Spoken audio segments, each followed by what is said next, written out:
Welcome to SR7 TV news. బులెటిన్ల ముందుగా headlines.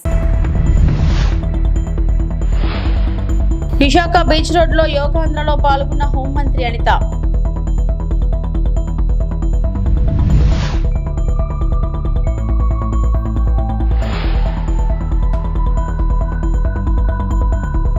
Mahanadu ఏర్పాట్లను పరిశీలించిన మంత్రి డాక్టర్ నిమ్మల రామానాయుడు.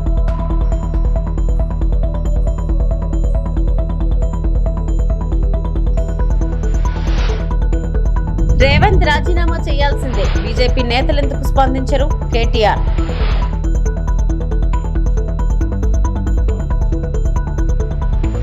అంతర్జాతీయ యోగా దినోత్సవం సన్నాహకంలో భాగంగా విశాఖలో పోలీస్ శాఖ ఆధ్వర్యంలో నిర్వహించిన యోగాంధ్రలో మంత్రులు డిపివి స్వామి, అనిత పాల్గొన్నారు. విశాఖ బీచ్ రోడ్ లో యోగాసనాలు వేశారు. అనంతరం మంత్రి అనిత మీడియాతో మాట్లాడారు. అందరం కూడా యోగాలో మేము పాలు పంచుకుంటున్నామని చెప్పడానికి ఒక మంచి ఈవెంట్ని ఈరోజు ఈ విశాఖ సముద్ర తీరం వేదికగా ఏర్పాటు చేసినందుకు ప్రత్యేకంగా కలెక్టర్ గారికి ధన్యవాదాలు, నమస్కారాలు తెలియజేసుకుంటూ ఈ కార్యక్రమాన్ని నిర్వహించిన మా డిఐసి గారికి కూడా ప్రత్యేకంగా ధన్యవాదాలు తెలియజేసుకుంటూ మా సిటీ పోలీస్కి, అదేవిధంగా ఈ కార్యక్రమానికి నాతో పాటు ముఖ్య అతిథులుగా విచ్చేసిన పెద్దలు గౌరవనీయులు ఇన్ఛార్జ్ మంత్రివర్యులు బాల వీరాంజనేయ స్వామి గారికి, అదేవిధంగా ఎమ్మెల్యేలు గణబాబు గారికి, విష్ణుకుమార్ రాజు గారికి, ఎమ్మెల్సీ చిరంజీవి గారికి, అదేవిధంగా పెద్దలందరికీ కూడా పేరు పేరున ఎమ్మెల్సీ ప్రపంచానికే బహుమతిగా అందించిన యోగా వ్యవస్థని ఈరోజు అంతర్జాతీయ యోగా దినోత్సవం సందర్భంగా విశాఖని వేదికగా చేసుకొని నేను ఇక్కడికే వస్తాను, ఇక్కడే యోగా దినోత్సవం జరుపుకుంటానని సాక్షాత్తు ప్రధానమంత్రి నరేంద్ర మోడీ గారు అతని నోటి నుంచి అతనే చెప్పారంటే ఒక్కసారి విశాఖపట్నానికి ఇందాక మన పెద్దలు చెప్పినట్టుగా ప్రపంచ పటంలో ఎలాంటి స్థానం లభించిందో మనందరం కూడా తెలుసుకోవచ్చు. సుందరమైన విశాఖపట్నం నగరం అంటే అందరూ కూడా ఏదో అంటారు, మా సీఎం గారు అంటారు నేను విశాఖపట్నంతో ప్రేమలో ఉంటాను అంటుంటారు. నిజంగా అందరూ అలాగే ఉంటారు. ఒక పక్క సముద్ర తీరం, ఒక పక్క బీచ్, దారిపోటు ఇంచుమించుగా చాలా పొడవైన సాగర తీరం.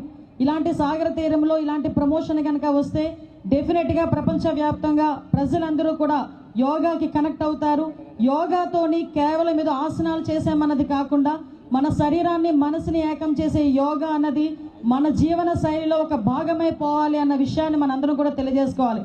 ఎప్పటి నుంచో పూర్వీకుల నుంచి వస్తున్న యోగా ఈ టైంలో వచ్చేసరికి ఇందాక మన విష్ణుకుమార్ రాజు గారు అన్నట్టుగా పిజ్జాలు బర్గర్ల దగ్గర నుంచి మళ్ళా రిపిటేషన్, మళ్ళా స్కిల్ మళ్ళీ ఈరోజు యోగాకి ఒక ప్రాధాన్యత సంతరించుకుంది. ఎంత ప్రాధాన్యత సంతరించుకుందంటే ఈరోజు సాక్షాత్తు నరేంద్ర మోడీ గారు కానీ, మన ముఖ్యమంత్రి చంద్రబాబు నాయుడు గారు కానీ అంత ఎనర్జెటిక్గా పనిచేస్తున్నారంటే నిజంగా యోగాకి సంబంధించి, మెడిటేషన్కి సంబంధించి వాళ్ళలో శక్తిని, వయసు పెరిగినా కూడా శక్తిని తిరిగి పొందుతున్నారంటే అది కేవలం యోగా ద్వారానే. ఈ నెల 27, 28, 29 తేదీలలో కడపలో జరిగే మహానాడు ఏర్పాట్లను సహచర మంత్రులు అనగాని సత్యప్రసాద్, బీసీ జనార్దన్ రెడ్డి మరియు ఇతర నాయకులతో కలిసి మంత్రి డాక్టర్ నిమ్మల రామానాయుడు పరిశీలించడం జరిగింది.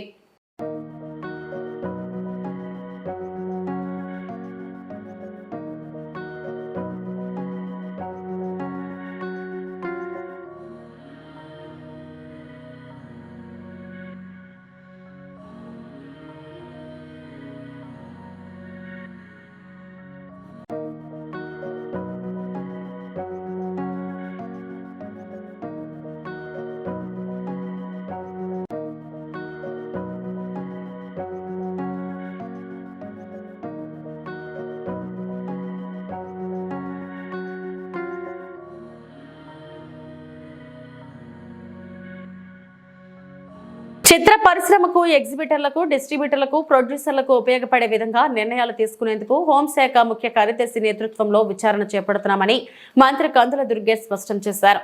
శనివారం రాజమహేంద్రవరంలోని హుకుంపేటలో ఉన్న తన క్యాంప్ కార్యాలయంలో నిర్వహించిన మీడియా సమావేశంలో మంత్రి కందుల దుర్గేష్ మాట్లాడారు. ఈ సందర్భంగా సినీ పరిశ్రమకు కూటమి ప్రభుత్వం అందిస్తున్న సహకారాన్ని వివరించారు. సినీ పరిశ్రమకు పూర్తి సహకారం అందించే ఉద్దేశంతో కూటమి ప్రభుత్వం పనిచేస్తుందని తెలిపారు. జూన్ 1వ తేదీ నుండి సినిమా థియేటర్ బంద్ చేయబోతున్నారన్న విషయం కొన్ని రోజులుగా ప్రచారంలోకి వచ్చిందని, ఈ క్రమంలో ఎందుకు ఈ వాతావరణం తెరపైకి వచ్చిందని, దీని ప్రోద్బలం అందిస్తున్న వ్యక్తులెవరూ, జరుగుతున్నదేమిటో తదితర అంశాలన్నిటిపై విచారణ జరిగితే చిత్ర పరిశ్రమకు ఉపయోగపడే విధానాలను అవలంబించేందుకు వీలుగా ఉంటుందన్నారు. దీని మీద వెంటనే లోతుగా అంశాలను విచారించండి, తద్వారా ఏం జరుగుతుందో తెలుసుకోవాలి, దాన్ని బట్టి ఒక నిర్ణయాన్ని మనం తీసుకోవడం కుదురుతుందని చెప్పాం. ఆ ప్రాసెస్ స్టార్ట్ అవుతుంది. అయితే ఇవాళ ఒకటే మేము చెప్పేది అందరికీ కూడా, సినిమా రంగానికి చెందిన వారికి కూడా చెప్పేది, ఈ ప్రభుత్వం ముఖ్యమంత్రి చంద్రబాబు నాయుడు గారి నేతృత్వంలో అధికారంలోకి వచ్చిన దగ్గర నుంచి కూడా పరిశ్రమకి పూర్తిగా సహకారం అందించాలనేటువంటి ఆలోచనతో గత ప్రభుత్వంలా కాకుండా ఈ ప్రభుత్వం పూర్తిగా అన్ని అంశాలని పరిశీలించి మీకు సహకారం పెద్ద ఎత్తున ఇవ్వాలనేటువంటి ఆలోచన చేస్తున్న విషయం అందరికీ తెలుసు సినిమా పరిశ్రమ వారికి. దాంతోపాటు ఉప ముఖ్యమంత్రి పవన్ కళ్యాణ్ గారు స్వయంగా ఆయన సినిమా రంగం నుంచి వచ్చారు. ఆయన స్పష్టంగా అధికారంలోకి వచ్చిన వెంటనే ఒక సమావేశాన్ని ఏర్పాటు చేసి పెద్ద నిర్మాతలందరినీ కూర్చోబెట్టి మాట్లాడి మీకు ఏ సమస్యలు ఉంటే వాటిని అన్నింటినీ పరిష్కరించడానికి మేము సిద్ధంగా ఉన్నాం.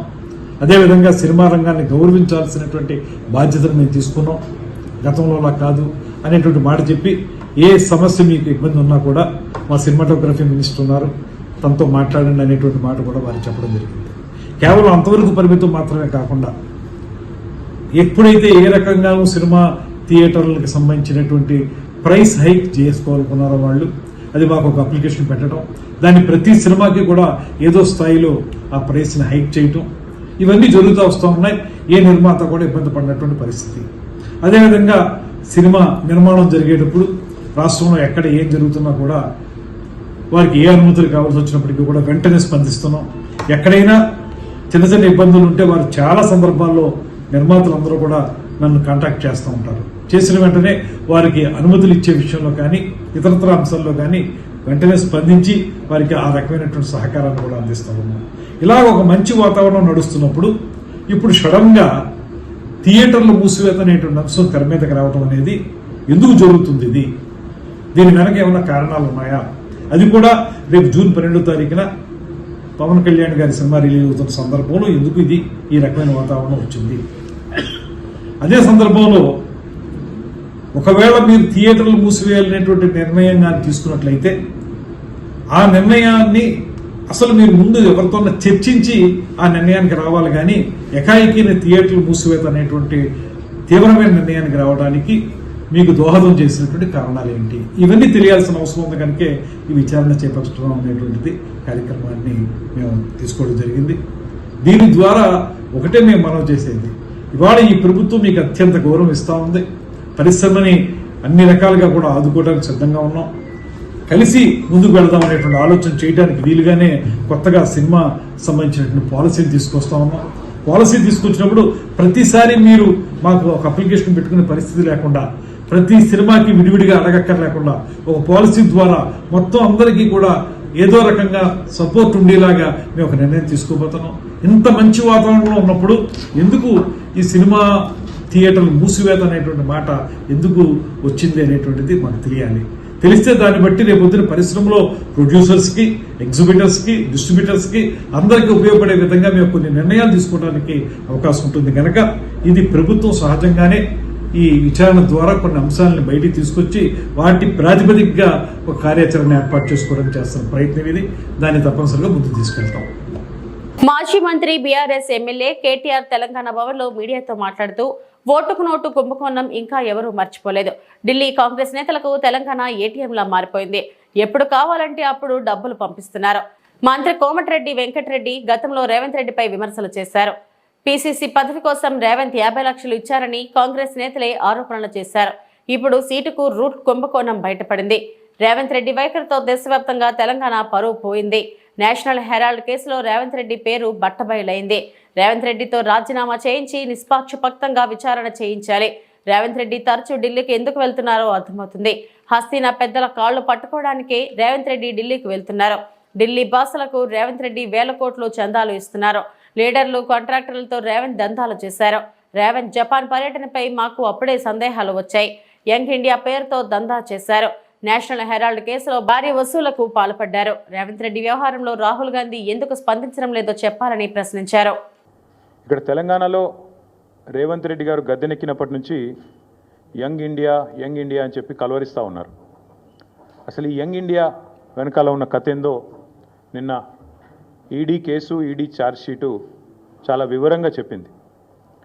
మనం గతంలో ఇక్కడ తెలంగాణలో 2015వ సంవత్సరంలో చూసినాం. ఓటుకు నోటు కుంభకోణం ఇంకెవరు కూడా మర్చిపోలేదు. అప్పటి నుంచి రేవంత్ రెడ్డి గారికి బ్యాగ్ మ్యాన్ అనే పేరు కూడా కొత్తగా, అంటే bat man, super man, spider man లాగా బ్యాగ్ మ్యాన్ అనే మంచి పేరు కూడా తెలంగాణలో చాలామంది పిల్లలు పెట్టుకున్నారు. అదేమో ఓటుకు నోటు కుంభకోణం. ఇదేమో సీటుకు రూటు కుంభకోణం. ఇదేదో ఊరికే అనట్లేదు సీటుకు రూటు కుంభకోణం అని. స్పష్టంగా రేవంత్ రెడ్డి గారి గురించి నేను చెప్పడం కాదు, ఈరోజు మంత్రిగా ఉన్న కోమటిరెడ్డి వెంకటరెడ్డి గారే ఓపెన్గా బహిరంగంగా పత్రికా సమావేశంలోనే చెప్పినారు. ఈయన 50 కోట్లు పెట్టి పిసిసి అధ్యక్ష పదవి కొనుక్కున్నాడు అనే మాట ఆ రోజు స్వయంగా ఈనాటి మంత్రి ఆనాటి ఎంపీ కోమటిరెడ్డి వెంకటరెడ్డి గారు చెప్పిన మాట. కానీ సరే, వెంకటరెడ్డి గారు చెప్పిన దానికి ఆ రోజు ఆధారాలు లేకపోవచ్చు, కానీ ఈరోజు ఆధారం ఉంది అంటూ ఎన్ఫోర్స్మెంట్ డైరెక్టరేట్ వారు ఛార్జ్షీట్లో స్పష్టంగా ఎవరు డబ్బులు ఇచ్చారు, ఏ పొజిషన్ అమ్ముకున్నారు, ఎన్ని డబ్బులు ఇచ్చారో కూడా స్పష్టంగా చెప్తా ఉన్నారు. ముందేమో ఆనాడు పిసిసి కోసమేమో సూటుకు ఆనాడు పిసిసి పదవి కోసం బ్రహ్మాండంగా ఆ రోజు డబ్బులు ఇచ్చి 50 కోట్లు ఇచ్చి తెచ్చుకున్నారని వాళ్ళ కాంగ్రెస్ నాయకులు చెప్పిన మాట. ఈరోజు ఢిల్లీకి ఇప్పటికి కూడా జరుగుతూ ఉన్నది ఏమంటే, తెలంగాణ అనేది కాంగ్రెస్ పార్టీకి ఒక ఏటీఎంగా మారిపోయిన మాట వాస్తవం. ఎప్పుడు డబ్బులు కావాలి అని కాంగ్రెస్ పార్టీ వాళ్ళు అనుకుంటే అప్పుడు పెద్ద ఎత్తున డబ్బులు అందిస్తూ తన పదవిని కాపాడుకుంటూ ఉన్నారు రేవంత్ రెడ్డి గారు. ఇవాళ ఓటుకు నోటు జరిగినప్పుడేమో రేవంత్ రెడ్డి గారు ఒక ఎమ్మెల్యే, కానీ ఈరోజు ఈ రాష్ట్రానికి ముఖ్యమంత్రి. కాబట్టి యావత్ దేశం పరువు, యావత్ దేశం ముందు తెలంగాణ పరువు ఇవాళ తీసి పరువు పోగొట్టి నిజంగా తెలంగాణ ముఖ్యమంత్రి అంటే ఇట్లాంటి వ్యక్తి అనే పరిస్థితి ఇవాళ కనబడతా ఉంది. ఇది కర్ణాటక కాంగ్రెస్ మాట, నా మాట కాదు. ఒక విచారణ ఎదుర్కోవాల్సి వస్తే ముఖ్యమంత్రి గారు ఈదర్ ఈ షుడ్ రిజైన్ వాలంటరీలీ, స్వచ్ఛందంగా తప్పుకోవాలి, లేదా ఆయనను అర్జెంటుగా తొలగిస్తేనే నిష్పక్షపాతమైన ఎంక్వైరీ జరుగుతుంది అనే మాట వారు చెప్పిన మాట. ఇవాళ మేమంటుంది కూడా అదే. 4 కోట్ల ప్రజల ముందు ఇవాళ ఆ ప్రజలకు నాయకత్వం వహించే నాయకుడిగా అక్కడ కూర్చున్న వ్యక్తికి తప్పకుండా నిజాయితీ ఉంటే, నైతికత ఉంటే వెంటనే అయితే రేవంత్ రెడ్డి గారు స్వచ్ఛందంగా తప్పుకోవాలి, లేదా కాంగ్రెస్ పార్టీ పెద్దలు స్పందించి తప్పకుండా వెంటనే వారిని రాజీనామా చేయించి నిష్పక్షపాతంగా విచారణ జరగడానికి సహకరించాలని మేము కూడా డిమాండ్ చేస్తూ ఉన్నాం. రేవంత్ రెడ్డి గారు మాటల ముఖ్యమంత్రి కాదు, మూటల ముఖ్యమంత్రి అని మరొకసారి తేలిపోయింది దీంతో. ఎందుకంటే మూటలు మోసే పిసిసి అధ్యక్ష పదవి తెచ్చుకున్నారని వెంకటరెడ్డి గారు చెప్పారు. ఇప్పుడు మూటలు మోసే పదవి కాపాడుకుంటున్నారు అని దేశమంతా తెలుసు. బారాసాకు భవిష్యత్తు లేదని మంత్రి కోమటిరెడ్డి వెంకటరెడ్డి అన్నారు. మాజీ సీఎం కేసీఆర్ కు ఆయన కుమార్తె ఎమ్మెల్సీ కవిత రాసినట్లు బయటకు వచ్చిన లేఖపై ఆయన స్పందించారు. ఆ లేఖ ఓ జోక్ అని వ్యాఖ్యానించారు. హైదరాబాద్ లో నిర్వహించిన మీడియా సమావేశంలో కోమటిరెడ్డి మాట్లాడారు. నిన్న కేటీఆర్ స్టేట్మెంట్ చూస్తే నాకు నవ్వాలను ఏడవాలను. జరసేపటికి కవిత స్టేట్మెంట్ మే 2 రోజు ఇప్పుడు లీక్ అయింది అని కేటీఆర్ పోయి హరీష్ ఇంట్లో కూర్చొని రాసి వాళ్ళే లీక్ చేసి ఆమె ఇవాళ దియే లోపు ఇదే సెన్సేషన్ అయిందంటే సెన్సేషన్ లేదు, సెన్సేషన్ లేదు, ఎవడు మాట్లాడతలేడు. మా వాళ్ళు అయితే నవ్వుతున్నారు. వాళ్ళే రాసిండ్రు, వాళ్ళే చేసిండ్రు. ముస్లిం ఓట్లకు క్యాండిడేట్ కేటీఆర్ హ్యాండ్ రైటింగ్ ఆమెతో రాపించి పెట్టిపోయిండ్రు. ఎప్పుడో అంతా ఎప్పుడైతే ఎమ్మెల్సీ క్యాండిడేట్ దొరకక బీజేపీకి సపోర్ట్ చేయగానే అక్కడ నార్త్ తెలంగాణలో టీఆర్ఎస్ లేదురా, బీజేపీ ఉంటుంది ఇక్కడ, అక్కడ కాంగ్రెస్ ఉంటుంది, ఈ రెండింటి మధ్యన ఉంటుందని ప్రజలల్లో ఎంత పత్రికలు, మేధావులు, సోషల్ మీడియాలో ఎన్ని వస్తుంటే వాళ్ళ ప్లాన్ ఏంటంటే మనం పొరపాటు చేసిన ఓడినాకి వెళ్తే క్యాండిడేట్ పెట్టేది ఉండే, ఎవడు ముందుకు రాలే, పెట్టి మరీ 2-3 వేల ఓట్లు వస్తే ఇజ్జత్ పోతుందని చెప్పి బీజేపీకి వేయించాం. సరే బీజేపీ 2 గెలిచాను, ఒకటి మేము గెలిచాను, ఒకటి ఇండిపెండెన్స్ ఇవ్వాలి. దానికి ఏం చేసిందంటే మనం బీజేపీ మనం ఒకటే అని ప్రజలకు ఏంది. సౌత్ తెలంగాణలో అయితే మా దగ్గర ఏ ఊర్లో బీజేపీని రానియరు, కాంగ్రెస్ టీఆర్ఎస్ రానియరు, ఓన్లీ కాంగ్రెస్. కవిత ఒకవేళ వాళ్ళ కుటుంబ కలహాలతో బయటకు వచ్చి కాంగ్రెస్ పార్టీలో చేస్తారంటే మీరేమంటారు? బయటకు వచ్చిన చంద్రబాబు మరి చెన్నారెడ్డి వచ్చిండ్రు, చాలా మంది బయటకు వచ్చిండ్రు, పెద్ద పెద్ద వాళ్ళు వచ్చిండ్రు, పోయిండ్రు. దుకాణాలు వస్తుంటే బంద్ చేసుకుంటారు. కానీ కాంగ్రెస్ పార్టీ అధికారం ఉన్నా లేకున్నా ఈ చరిత్ర ఈ పార్టీ 2 సార్లు 16 మంది అది అవకాశం వచ్చినా చేస్తారంటే మీరేమంటారు? చేర్చుకుంటారా? నా పార్టీలకు కోరు ఏ పార్టీలకు కోరు వాళ్ళు ఒకటే దగ్గర ఒకటే రూమ్ లో కూర్చొని మాట్లాడుకుంటారు రోజు. వాళ్ళు కవిత, కేటీఆర్, హరీష్, కేసీఆర్, వినోద్ రావు, సంతోష్ రావు, ప్రతిమా శ్రీనివాసరావు, ఇది ఒక బ్యాచ్ ఉంది. వీళ్ళంతా ఈ దోసుకున్న బినామీలు పెడితే వాళ్ళు ఇస్తానంటలేరు. ఇది ఎట్లా పంచుకోవాలి? నువ్వు నీ పాలకు 1,00,000 స్క్వేర్ ఫీట్ వచ్చే అది అమ్ముకుంటే ఇప్పుడు 2,000 కోట్లు వస్తాయి. వాడు బినామీ ఎప్పుడు ఇచ్చినా నీ ఆధారం ఏంది అంటున్నాడు.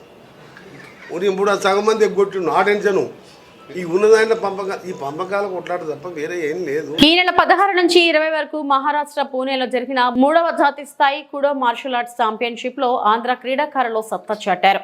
ఏపీ నుంచి వెళ్లిన 21 మందిలో 11 మంది మెడల్ సాధించగా అందులో 9 మంది విశాఖకు చెందిన వారు కావడం విశేషం. కాగా క్రీడలో సత్తా చాటిన వారికి గాజువాకలో కుడో అసోసియేషన్ గౌరవ అధ్యక్షుడు కర్ణంరెడ్డి నరసింహరావు చేతుల మీదుగా మెడల్స్ అందజేసి వారిని సత్కరించారు. ఈ కార్యక్రమంలో అసోసియేషన్ రాష్ట్ర అధ్యక్షుడు ఆలూరి శశిధర్, సెక్రటరీ బి రవిబాబు, కోశాధికారి ఏ అనురాధ, సెలక్షన్ కమిటీ ఇన్ఛార్జ్ విశ్రాంత ఆర్మీ పి రమణ, కోచ్లు యశ్వంత్, రామకోటి తదితరులు పాల్గొన్నారు. కుడో రాష్ట్ర అధ్యక్షులు శశి గారి ఆధ్వర్యంలో ఈ నెల 16వ తేదీ నుంచి 22వ తేదీ వరకు పూణేలో జరిగిన 3వ జాతీయ స్థాయి కుడో పోటీలకి మన ఆంధ్రప్రదేశ్ రాష్ట్రం నుంచి మొత్తం 21 మంది క్రీడాకారులు వెళ్ళారు. అందులో 11 మంది విజేతలుగా మెడల్ సాధించారు. 5 గోల్డ్ మెడల్స్, 1 సిల్వర్ మెడల్, మరో 5 బ్రాంజ్ మెడల్స్. ఈ 11 మంది క్రీడాకారులకు కూడా ఈరోజు అభినందన సభ ఏర్పాటు చేసి వారందరికీ కూడా మెడల్స్, సర్టిఫికేట్స్, సన్మానం కూడా చేసి వాళ్ళని అభినందించడం జరిగింది. వారిని ప్రోత్సహించినటువంటి వాళ్ళ తల్లిదండ్రులు కూడా ప్రత్యేకమైన అభినందనలు తెలియజేస్తున్నాం. కుడో మన ఆంధ్రప్రదేశ్ రాష్ట్రంలో మరి శశిధర్ గారు గత 10 సంవత్సరాల నుంచి కూడా స్పోర్ట్స్లో ఉన్నారు. కరాటే, కిక్ బాక్సింగ్, ఇలా మార్షల్ ఆర్ట్స్లో ఉన్నారు. కుడోని ఆయన స్టేట్ ప్రెసిడెంట్ అయిన తర్వాత ఎక్కువ స్కూల్స్లోను, కాలేజెస్లోను కూడా పిల్లలకి కొంతమంది ఎవరైతే పేద విద్యార్థులు ఉంటారో వారందరికీ ఉచితంగా ట్రైనింగ్ ఇస్తున్నారు. స్పోర్ట్స్ని ఎంకరేజ్ చేస్తున్నారు. ఈ సందర్భంగా అసోసియేషన్ తరపు నుంచి నేను ప్రత్యేకమైన ధన్యవాదాలు తెలియజేస్తున్నాను, అభినందనలు కూడా.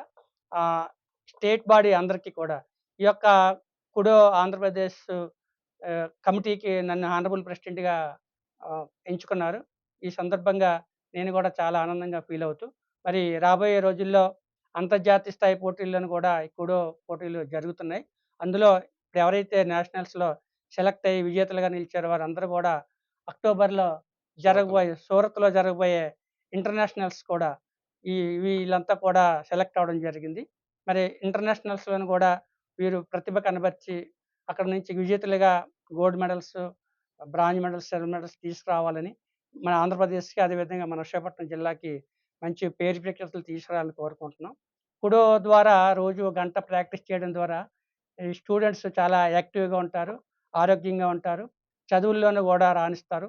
మన ఆంధ్రప్రదేశ్ రాష్ట్రంలో గౌరవ సీఎం శ్రీ నారా చంద్రబాబు నాయుడు గారు, డిప్యూటీ సీఎం శ్రీ పవన్ కళ్యాణ్ గారు ఆంధ్రప్రదేశ్ రాష్ట్ర కూటమి ప్రభుత్వం MDU వాహనాల్ని రద్దు చేసి నేరుగా రేషన్ షాప్ నందు రేషన్ కార్డు లబ్ధిదారులకు నిత్యావసర సరుకులు పంపిణీ చేయడానికి కూటమి ప్రభుత్వం నిర్ణయం తీసుకోవడం జరిగింది.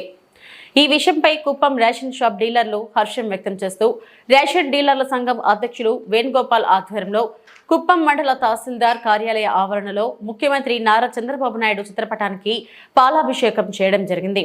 ఈ కార్యక్రమంలో డీలర్ల కమిటీ సభ్యులు కమల్, రమేష్, పద్మనాభం, మురళి, ఆనంద్, ఎత్తు రాజులు, మణి, హరి, కవితారాణి, దామోదరం, రవి తదితరులు పాల్గొన్నారు. అందరికీ నమస్కారాలు. ఈరోజు కూటమి ప్రభుత్వం మంచి నిర్ణయించింది. అలాగే రేషన్ షాప్ డీలర్లకు పాత వ్యవస్థను తెచ్చి రేషన్ షాప్ డీలర్లకు మంచి గౌరవం ఇస్తూ ఉంది. ఈ గత ప్రభుత్వంలో రేషన్ డీలర్లని, కార్డుదారులని దూరం చేశారు. ఆ వ్యవస్థ నుంచి ఇప్పుడున్న కూటమి ప్రభుత్వం రేషన్ డీలర్లు, రేషన్ కార్డుదారుని దగ్గర ఇచ్చేసి గౌరవిస్తున్నారు.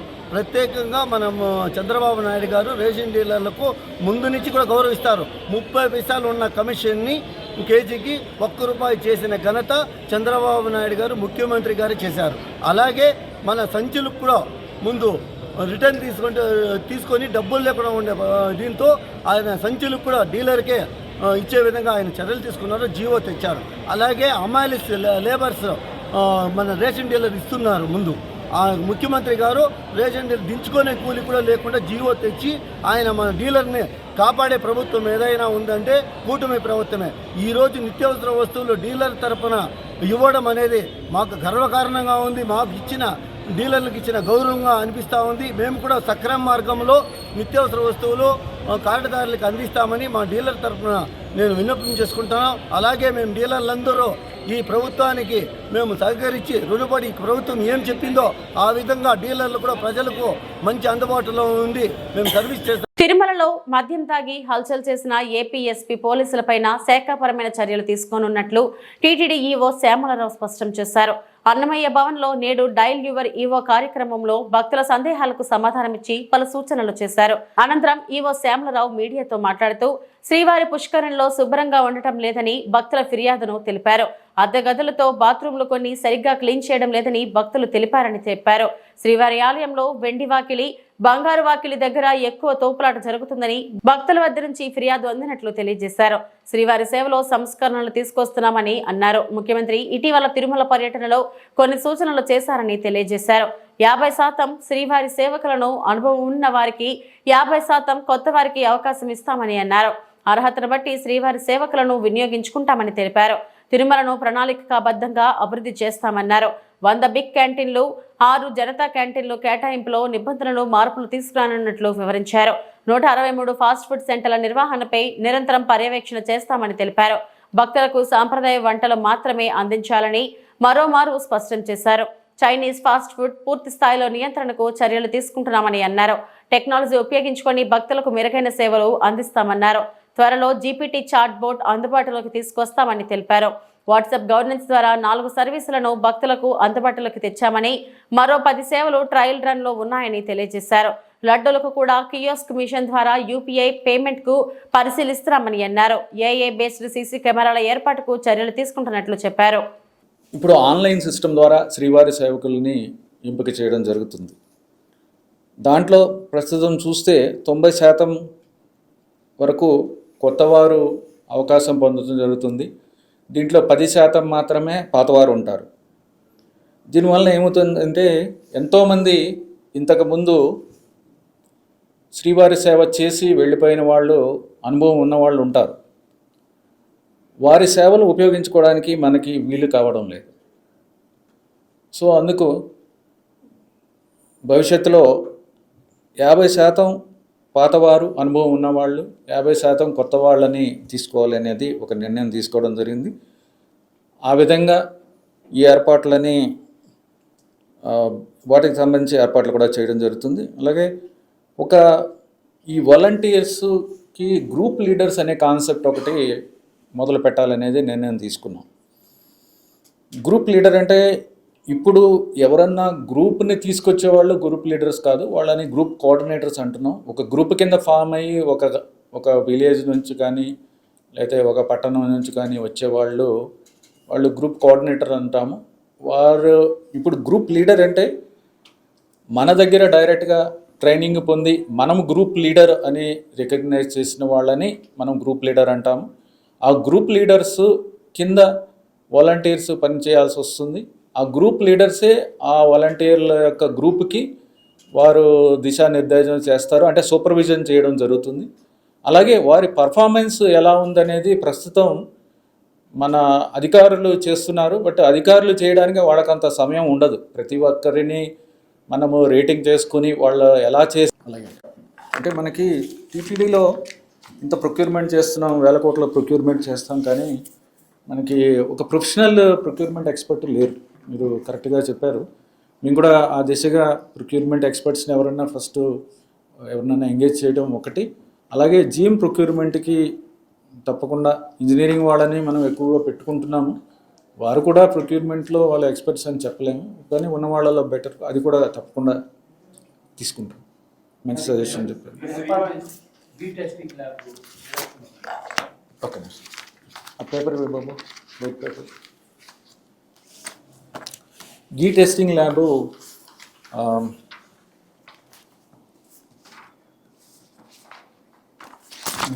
ల్యాబు ఈ ఎన్డీడీబీ వారు అడల్ట్రేషన్ టెస్టింగ్కి ఎక్విప్మెంట్ ఇవ్వడం జరిగింది. దాని మీద వారు వచ్చి ట్రైనింగ్ ఇచ్చి వారు దాన్ని క్యాలిబ్రేషన్ చేయాలి. ఇదంతా కూడా చేయడం జరిగింది. త్వరలోనే దాన్ని కూడా అఫీషియల్గా మనము అంటే ఆల్రెడీ ఉపయోగిస్తున్నాం, దాన్ని అఫీషియల్గా కూడా త్వరలో దాన్ని అనౌన్స్ చేస్తాము. అంటే ఇప్పుడు దాకా పైలట్ రన్ లాగా చేస్తున్నాము. Bulletin updates. నమస్తే.